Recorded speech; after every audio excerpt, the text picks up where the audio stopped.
శ్రీమాత్రే నమః. శ్రావణ మాసం వచ్చేసింది. ఈ వీడియో మీకోసమే. ఈ వీడియోని స్కిప్ చేయకుండా పూర్తిగా చూడండి. మీకు చాలా విషయాలు తెలుస్తాయి. అలాగే చాలా విషయాలు నేర్చుకుంటారు కూడా. ఈ వీడియోలో పూజ గది అలంకరణతో పాటు అమ్మవారికి ఇష్టమైన ఒక శ్లోకం ఉంది. దీంతో మీరు ధనవంతులవుతారు. తప్పకుండా చూడండి. శ్రావణ మాసం అనగానే చాలామంది ఏవేవో కొనేసి డబ్బులు వేస్ట్ చేస్తూ ఉంటారు. కొంతమంది అయితే అప్పులు కూడా చేసేసి ఏవంటే అవి కొనేసి ఇంట్లో పెట్టేస్తూ ఉంటారనమాట.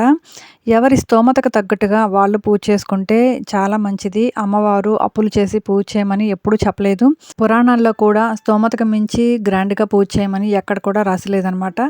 ఎవరి స్తోమతకు తగ్గట్టుగా వాళ్ళు పూజలు చేసుకోవచ్చు. సింపుల్గా మనకున్నంతలోనే అమ్మవారి పటం పెట్టుకొని అమ్మవారికి ఇలా అలంకరించుకొని, పూలతో అలంకరించుకొని, దీపానికి అలంకరించుకొని, కలశం ఆనవాయితీ ఉన్నవాళ్ళు కలశం పెట్టుకొని అమ్మవారికి పసుపు, కుంకం, తాంబూలం, 2 జాకెట్ పీసులు పెట్టుకొని, ఇంకా మనకు తోచినంతలో ప్రసాదం చేసుకొని అమ్మవారికి నైవేద్యం పెట్టాలి. స్తోమత ఉన్న వాళ్ళైతే గ్రాండ్గా చేసుకోవచ్చు అనమాట. చీరలు పెట్టచ్చు అమ్మవారికి. వచ్చిన వాళ్ళకి కూడా చీరలు లాంటివి పెట్టచ్చు అనమాట. సో స్తోమత లేని వాళ్ళైతే ఇలా సింపుల్గా చేసుకోవచ్చు. ఇక పూజ విషయానికి వస్తే ముందుగా గణపతిని స్తుతించి తర్వాత అమ్మవారి అష్టకం ఇంకా అష్టోత్తరాలు చదువుకోవాలి. ఇక కనకదార స్తోత్రం అయితే తప్పకుండా చదువుకోండి. ఈ కనకదార స్తోత్రానికి ఒక ప్రత్యేకత ఉందన్నమాట. ప్రతి శుక్రవారం కూడా పఠించండి. కనకదార స్తోత్రాన్ని ప్రతి శుక్రవారం చదవడం వల్ల వాళ్ళకి ధనానికి లోటు ఉండదు అని చెప్తూ ఉంటారు. దీని వెనుక ఒక కథ ఉంది. శంకరాచార్యుల వారు ఒక పేదరాలింటికి భిక్షకు వెళ్ళారు. ఆవిడ భిక్ష ఏం వేయాలా అని ఇల్లంతా వెతికింది. ఆవిడకి ఒక ఉసిరికాయ దొరికిందనమాట. దానిని తీసుకొచ్చి శంకరాచార్యులకి భిక్షగా వేసింది. దీనిని చూసిన శంకరాచార్యులు ఈవిడ దరిద్రం పోగొట్టాలి అనేసి అక్కడ అప్పటికప్పుడు కనకధార స్తోత్రాన్ని పఠించాడు. ఈ స్తోత్రానికి కరుణించిన అమ్మవారు వాళ్ళ ఇంటి ముందు బంగారు ఉసిరికాయల వర్షాన్ని కురిపించారు. అప్పటి నుంచి వాళ్ళకి దరిద్రం వదిలి ధనవంతులయ్యారు. అంతటి పవర్ ఉంది ఈ కనకధార స్తోత్రానికి. సో ప్రతి శుక్రవారం కూడా దీనిని పఠించడానికి ట్రై చేయండి. చివరగా అమ్మవారికి మంగళహారతి ఇచ్చి పూజని పూర్తి చేయండి. ఇలా సింపుల్గా కూడా చేసుకోవచ్చు. లేదు మీరు చదవలేము అనుకున్న వాళ్ళు మీరు సింపుల్గా అమ్మవారిని శ్రీమాత్రే నమః అని 11 సార్లు జపించుకున్నా కూడా చాలన్నమాట. పూజ పూర్తయ్యాక మీ భర్త దగ్గర అక్షంతలు వేయించుకొని కాళ్ళకి నమస్కరించుకోండి. ఇలా కూడా చేయలేని పరిస్థితుల్లో ఉన్నవాళ్ళు అమ్మవారి పటానికి ఒక పువ్వుని పెట్టి 2 పండ్లు సమర్పించుకొని నీళ్లు అమ్మవారికి పెట్టి మనస్ఫూర్తిగా అమ్మవారిని ధ్యానించుకున్నా కూడా సరిపోతుంది. ఇక్కడ మీకు ఇంకో విషయం చెప్పాలి. మీకు ఏ ఇబ్బంది లేకపోతే గురువారం రోజే మీరు ఇళ్ళు, పటాలు అన్నీ కూడా శుభ్రం చేసి పెట్టుకోండి. దీపాలు తోమిపెట్టుకోండి. ఇలా చేసుకోవడం వల్ల మనకు శుక్రవారం రోజు పూజ చేసుకోవడానికి చాలా ఈజీ అవుతుందన్నమాట. ఆ రోజే అన్ని పనులు చేసుకోవాలి అంటే కొంచెం ఇబ్బంది అవుతుంది. ఇక నేను చేసినట్టే చేయాలి అని కాదు పూజ. మీకు నచ్చినట్టు మీరు చేసుకోవచ్చు. సింపుల్గా అలా చేసుకోవాలి మాత్రమే నేను చెప్పాను. ఈ శుక్రవారం తర్వాత మనకు తొలిగా మంగళవారము మంగళగౌరి వ్రతం వస్తుందన్నమాట. ఈ మొదటగా వచ్చే మంగళవారానికి చాలా ప్రత్యేకత ఉంది. ఈ సంవత్సరం కొత్తగా పెళ్ళైన వాళ్ళు మంగళగౌరి వ్రతం నోసుకోవడం వల్ల వాళ్ళ జీవితాంతం కూడా సుమంగళులుగా ఉంటారు అని ఒక నమ్మకం. దీన్ని కూడా చాలా సింపుల్గా చేసుకోవచ్చు. ఆ రోజు పొద్దున్నే లేచి తలస్నానం చేసి మొత్తం ఇల్లు శుభ్రం చేసుకున్న తర్వాత మంచి బట్టలు కట్టుకోండి మీకున్నంతలో. తర్వాత పసుపు ముద్దతో గౌరీ అమ్మవారిని చేసుకొని ఒక కుంకుమ బొట్టును పెట్టి తమలపాకు పైన అమ్మవారిని పెట్టి మీకు తోచినంతలో అలంకారం చేసుకోండి. అమ్మవారి దగ్గర పసుపు, కుంకుమ, గాజులు, తాంబూలం, 2 జాకెట్ పీసులు, స్తోమత ఉన్న వాళ్ళైతే ఒక చీర ఇవి పెట్టేసి ఏదైనా మీకు తోచిన ప్రసాదం పెట్టి అమ్మవారికి మీకు తోచినట్లు పూజ చేసుకోండి. అష్టోత్తర శతనామావళి చెప్పడానికి ట్రై చేయండి. ఇలా పూజ చేసుకున్న తర్వాత చివరగా అమ్మవారికి మంగళహారతి చెప్పేసి మీకు మనస్ఫూర్తిగా దీర్ఘ సుమంగళిగా ఉండాలని దండం పెట్టుకోండి. మీకు అంతా మంచిగా జరుగుతుంది.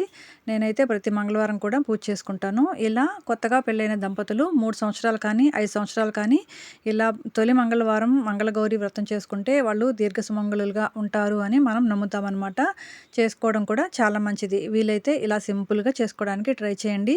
ఇదంతా మన ట్రెడిషన్. దీన్ని కాపాడాల్సిన బాధ్యత మనపైనే ఉందన్నమాట. మీరు చేయండి. మీ పిల్లలకు కూడా చెప్తూ ఉండండి. వాళ్ళ చేత కూడా చేపిస్తూ ఉండండి. అప్పుడే వాళ్ళు పెద్దయిన తర్వాత వాళ్ళు ఎలా పూజ చేసుకోవాలో వాళ్ళకు కూడా తెలుస్తూ ఉందన్నమాట. పిల్లల్ని ఇన్వాల్వ్ చేయకపోతే వాళ్ళు ఏం తెలుసుకుంటారు. సో మీరు కూడా మీ పిల్లలకి ఈ పూజల గురించి దాని వెనుక ఉన్న ఈ ప్రతి ఒక్క కారణం గురించి కూడా మీరు వాళ్ళకి చెప్తూ ఉండండి. అప్పుడే వాళ్ళు చాలా ఇంట్రెస్ట్గా పూజలు చేస్తారనమాట. పూజలో పిల్లల్ని కూడా ఇన్వాల్వ్ చేస్తే వాళ్ళు నేర్చుకుంటారనమాట. తర్వాత వాళ్ళు పెద్దయ్యాక వాళ్ళే సొంతంగా చేసుకోవడానికి అలవాటు పడతారు. సో వరలక్ష్మి వ్రతం రోజైతే మనకు పూజ అంతా అయిపోయిన తర్వాత 5 మందికి కానీ 9 మందికి కానీ ఇంకా 11 మందికి మీకు తోచినంత మందికి తాంబూలం ఇస్తే చాలా మంచిదనమాట. ఈ ఇచ్చే తాంబూలంలో ఏమేమి ఇస్తారో నాకు తెలిసినంత వరకు చెప్తాను. నేను ఏదైనా మిస్ అయితే మీరు ప్లీజ్ కామెంట్ చేయండి. మీరు చీర ఇచ్చే స్తోమత ఉన్న వాళ్ళు చీర ఇవ్వచ్చు, లేదంటే ఒక బ్లౌజ్ పీసు, పసుపు, కుంకుమ, తాంబూలం, గాజులు, పూలు, ఇంకా ₹1 కాయిను, ఇంకా నానబెట్టిన శనగలు. వీటితో పాటు మీరు ఇంట్లో చేసిన ప్రసాదం కూడా ఇవ్వచ్చనమాట. ఇంటికి పిలిచిన ముత్తైదువులని పీట మీద కూర్చోబెట్టి గంధం రాసి ఇక కాళ్ళకి పసుపు బాగా పచ్చగా రాయాలన్నమాట. తర్వాత బొట్టు పెట్టి ఈ తాంబూలాన్ని ఇవ్వాలన్నమాట. ఇచ్చేటప్పుడు ఇస్తీనమ్మ వాయనం అని మనం అనగా వాళ్ళు పుచ్చుకుంటినమ్మ వాయనం అని అనాలి. ఇలా 3 సార్లు అన్న తర్వాత వాళ్ళ పైట కొంగులో పెట్టించుకోవాలి. ఇలా మనము వాళ్ళకి పసుపు కుంకుమ ఇస్తే చాలా మంచిది. ఇంకో ముఖ్య విషయం ఏంటంటే మనం ఇంట్లో పూజ చేసుకునేటప్పుడు ఇంట్లో గొడవలు వేసుకోకూడదు. భర్తని కానీ పిల్లల్ని కానీ మనం అసలు అరవకూడదు అనమాట. అలాగే భర్త కూడా మనల్ని కానీ పిల్లల్ని కానీ ఎవరిని అరవకూడదు. చాలా ప్రశాంతంగా చేసుకోవాలి.